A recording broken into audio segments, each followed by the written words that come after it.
মহিলা মা বোনদেরকে বলছি, যখন ঘর ঝাড়ু দিবেন রাসূলুল্লাহ সাল্লাল্লাহু আলাইহি ওয়াসাল্লামের সুন্নাহ অনুযায়ী ঘর ঝাড়ু দিবেন।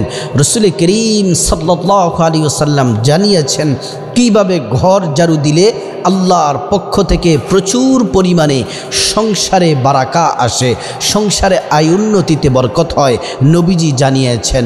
প্রিয় দিনী ভাই ও বোন, রাসূলুল্লাহ সাল্লাল্লাহু আলাইহি ওয়াসাল্লামের প্রতিটি সুন্নাতের মধ্যে আমাদের জন্য কল্যাণ রয়েছে। ব্যক্তিগত জীবন, সাংসারিক জীবন, পারিবারিক জীবন, সামাজিক জীবন, আন্তর্জাতিক জীবনে প্রত্যেকটা ক্ষেত্রে রাসূলুল্লাহ সাল্লাল্লাহু আলাইহি ওয়াসাল্লামের সুন্নাহ রয়েছে। এগুলাকে যদি নিয়ম পদ্ধতি অনুসরণ করে যদি আপনি চলতে পারেন, 100% আপনি সাকসেস হবেন এবং আল্লাহ তাআলার পক্ষ থেকে রহমত নাজিল হবে। প্রিয় নবী মুহাম্মদ সাল্লাল্লাহু আলাইহি ওয়াসাল্লাম বলছেন, তোমাদের জন্য দুইটি জিনিস রেখে গেলাম, এই দুইটি জিনিসকে যদি তোমরা আঁকড়িয়ে ধরতে পারো, মজবুত করে যদি তোমরা ধরে রাখতে পারো, তাহলে আল্লাহ তাআলা তোমাদেরকে সঠিক পথ দেখাবেন এবং ফিতনায় কখনো তোমরা ফিতনার মধ্যে পড়বে না, বিপদগামী হবে না, সঠিক পথের মধ্যে থাকবে।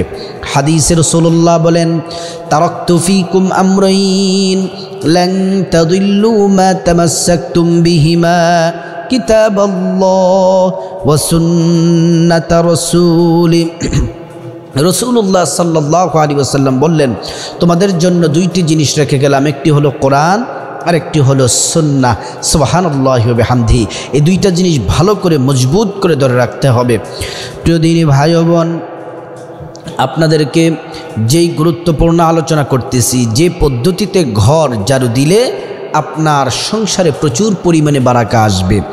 নবীজির মেয়ের জামাই হযরতে আলী রাদিয়াল্লাহু তাআলা আনহুর কাছে একজন মহিলা নারী আসলেন। আয়েশা বললেন, ইয়া আলী, হে আলী, আমার স্বামী ইনকাম করে, আমার 3 ছেলে ইনকাম করে, মোটামুটি ভালো ইনকাম আয় উপার্জন হয়, কিন্তু আমার ঘরের মধ্যে টাকার মধ্যে দিনার দিরহামের মধ্যে কোনো বরকত পাচ্ছি না। হযরতে আলী রাদিয়াল্লাহু আনহু বললেন, এই মহিলা, কোন সময় তুমি ঘর ঝাড়ু দাও? মহিলা ডেকে ডেকে বলল, আলী, যখনই ময়লা হয় তখনই ঘর ঝাড়ু দেই, সকালে দেই, দুপুরে দেই, বিকেলে দেই, রাতে দেই, যে কোনো সময় ঘর ঝাড়ু দেই। হযরত আলী রাদিয়াল্লাহু আনহু বললেন, সেজন্যই আপনার ঘরে কোনো বরকত থাকে না, কারণ আপনি রাতের বেলা ঘর ঝাড়ু দেন। এই ঘর ঝাড়ু দেওয়ার কারণে আপনাকে বদদোয়া দেওয়া হয়, এই বদদোয়ার কারণে আপনার সংসারে আয় উন্নতি হয় না। মহিলা আশ্চর্য হয়ে গেলেন, হতভম্ব হয়ে গেলেন, কে বদদোয়া দেয়? যার বদদোয়ায় আমাদের সংসারে আয় উন্নতি হয় না, দিন দিন ক্ষতিগ্রস্ত হচ্ছে, আপনি একটু ব্যাখ্যা করে বলবেন। হযরত আলী রাদিয়াল্লাহু আনহু বলেন, আল্লাহ তাআলার এমন কিছু সৃষ্টি আছে, পোকা আছে, যেগুলো দিনের বেলা আলোতে বের হয় না, রাতের বেলা বের হয়। রাতের বেলা বের হয়ে আল্লাহ পাকের জিকির করে, লা ইলাহা ইল্লাল্লাহ, লা ইলাহা ইল্লাল্লাহ, লা ইলাহা ইল্লাল্লাহ। ওই পোকাগুলা, কীটগুলা আল্লাহ পাকের জিকির করে। আল্লাহ কোরআনে বলছেন, তুসাব্বিহু লাহুস সামাওয়াতুস সাবউ ওয়াল আরদু ওয়া মান ফীহিন্না ওয়া ইম মিন শাইইন ইল্লা ইউসাব্বিহু বিহামদিহি ওয়ালাকিন লা তাফকাহুনা তাসবিহাহুম। আল্লাহ তাআলার আসমান এবং জমিনের মধ্যে যা কিছু আছে, এর মধ্যে যা কিছু আছে, গাছপালা, তরুলতা, পাহাড় পর্বত, পানি, মাটি, মানুষ, যাহা কিছু আছে সব আল্লাহ তাআলার তাসবিহ পাঠ করে, সুবহানাল্লাহ, আল্লাহ তাআলার জিকির করে, আল্লাহ তাআলার প্রশংসা করে। পিপিলিকা বলেন, কীট বলেন, পোকামাকড় বলেন, প্রাণী বলেন, বাঘ বলেন, ভাল্লুক বলেন, গাছপালা বলেন, সবাই শুধু আল্লাহ পাকের জিকির করে সুবহানাল্লাহ, আল্লাহ তাআলার জিকির করে। আমরা তা ওয়ালাকিন লা তাফকাহুনা তাসবিহাহুম, তারা যে তাসবিহ পাঠ করে আমরা তা বুঝতে পাই না। সুবহানাল্লাহি ওয়া বিহামদিহি। হযরত আলী রাদিয়াল্লাহু আনহু মহিলাকে ডেকে ডেকে বললেন, এ মহিলা, তুমি যে রাতের বেলা ঘর ঝাড়ু দাও, ওই পোকাগুলা কীটগুলা বাসা থেকে বের হয়ে আল্লাহ পাকের জিকিরে মশগুল থাকে আর রিজিক তালাশ করে, তুমি ঝাড়ু দিয়ে তাদেরকে ডিস্টার্ব করো এবং তাদেরকে দূরে সরিয়ে দাও, তারা তাদের গন্তব্য সঠিক পথ তারা হারিয়ে ফেলে। আল্লাহর কাছে তারা কেঁদে কেঁদে নালিশ করে, এই পোকাগুলা কীটগুলা তারা বদদোয়া দেয়, এই বদদোয়ার কারণে তোমার সংসারে কোনো বরকত নাই, সংসারে কোনো আয়োন্নতি হয় না। সুবহানাল্লাহ। এই জন্যে তোমার সংসারে কোনো আয় উন্নতি হয় না। এবার মহিলা ডেকে ডেকে বললেন, তাহলে কি করণীয়, কি করলে আমার সংসারে আয় উন্নতি হবে?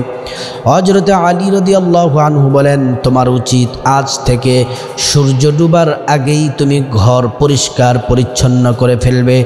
ঘরের ময়লাগুলা তুমি সূর্য ডুবার আগেই ফেলে দিবে। রাতের বেলা যেন ঘর পরিষ্কার যেন না করতে হয়, দিনের বেলায় ঘরটাকে ভালো করে পরিষ্কার করে নাও। সুবহানাল্লাহ।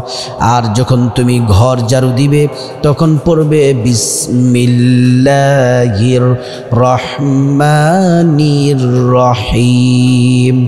প্রিয় নবী সাল্লাল্লাহু আলাইহি ওয়াসাল্লাম বলছেন, মান আহাব্বা সুন্নতি ফাকাদ আহাব্বানি ওয়া মান আহাব্বানি কানা মাই ফিল জান্নাহ।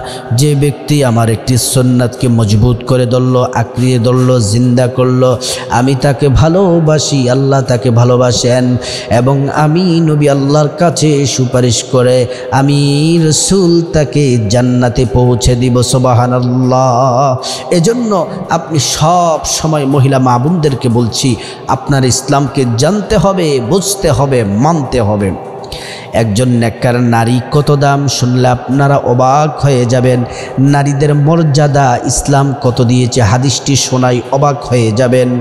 আল্লাহর রাসূল বলছেন, আদ-দুনিয়া কুল্লুহা মাতা। আল্লাহর রাসূল বলছেন, দুনিয়া এবং দুনিয়ার মধ্যে যা আছে, দুনিয়া এবং দুনিয়ার মধ্যে যা আছে, ওয়া খায়রুল মাতাঈদ দুনিয়া ইমরাআতুস সালিহা। দুনিয়া এবং দুনিয়ার মধ্যে যা আছে সব আল্লাহর নিয়ামত, আর সমস্ত আল্লাহর নিয়ামতের মধ্যে সব থেকে দামি, সব থেকে মর্যাদাবান, সব থেকে শ্রেষ্ঠ, সব থেকে উত্তম হলো নেককার স্ত্রী, নেককার নারী। সুবহানাল্লাহ।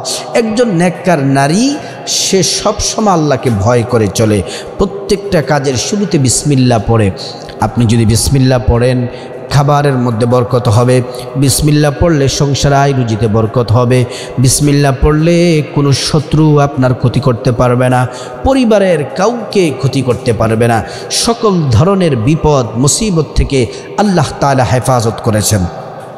একজন আল্লাহওয়ালা দিনদার মহিলা প্রত্যেকটা কাজের শুরুতে বিসমিল্লাহির রহমানির রহিম পাঠ করে। স্বামী এই বিসমিল্লার আমল দেখতে পারে না, খুব রাগ হয়।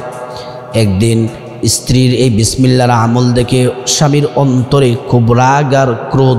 এবার বলেন, একটা কাজ করব, ওই কাজের মাধ্যমে স্ত্রীকে শায়েস্তা করতে হবে, মারধর করতে হবে।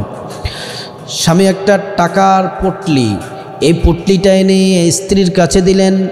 স্ত্রী বিসমিল্লাহির রহমানির রহিম বলে হাতে নিলেন এবং একটা আপনার থলের মধ্যে, একটা পাত্রের মধ্যে বিসমিল্লাহ বলে টাকার পুটলিটা রেখে দিলেন। ওই দিক দিয়ে গোপনে গোপনে লুকিয়ে লুকিয়ে স্বামী দেখতেছে কোথায় স্ত্রী টাকাটা রেখেছে। স্ত্রী সরল মনে অন্য কাজ করতে চলে গেলেন। স্বামী ওই দিক দিয়ে পাত্র থেকে লুকিয়ে টাকার পুটলি নিয়ে তিনি দূরে ফেলে দিলেন, কেউ যেন দেখতে না পায়। কিছুক্ষণ পরে ওই নারীর কাছে স্বামী এসে বললেন, স্ত্রী আমার টাকাটা দরকার, টাকাটা তুমি দাও। ওই নারী বিসমিল্লাহির রহমানির রহিম বলে পাত্রের মধ্যে হাত দিতেছেন। আল্লাহ বললেন, জিবরাইল যাও যাও টাকার পুটলিটা ওই জায়গার মধ্যে রেখে আসো। জিবরাইল রেখে দিলেন। মহিলা বিসমিল্লাহির রহমানির রহিম পরে হাত দিলেন আর টাকার পুটলিটা স্বামীর কাছে দিয়ে দিলেন। এবার বলল, স্বামী কি ব্যাপার? স্বামী ডেকে রেখে বলল, স্ত্রী তুমি কি এমন দোয়া পড়ো, আমি টাকার পুটলিটা লুকিয়ে ফেলে দিয়েছি দূরে, কিন্তু বিসমিল্লাহর বরকতে তুমি যখন হাত দিয়েছো এই পুটলি আবার পুটলি জায়গায় চলে এসেছে। আজ থেকে আর কোনো দুশ্মনী করব না, হিংসা করব না। তুমি যেই বিসমিল্লাহর আমল করো ওই বিসমিল্লাহর আমল করব। ওই বিসমিল্লাহির রহমানির রহিম, রহমান রহিম যিনি, তার উপরে পূর্ণ তাওয়াক্কুল ঈমান আনলাম। আজ থেকে আর ভুল পথে থাকবো না। সুবহানাল্লাহ। এজন্য প্রিয় দিনী ভাই ও বোন, আপনি যদি রাসূলুল্লাহ সাল্লাল্লাহু আলাইহি ওয়াসাল্লামের এই যেই বিষয়গুলো, ঝাড়ুর বিষয়গুলো জানিয়েছেন, কোন পদ্ধতিতে ঝাড়ু দিলে আল্লাহর পক্ষ থেকে প্রচুর পরিমাণে বারাকা আসবে, সে পদ্ধতিতে আপনি ঝাড়ু দিন। আল্লাহ তাআলা আপনার সংসারে আয় উন্নতিতে আল্লাহ তাআলা বারাকা দান করবেন।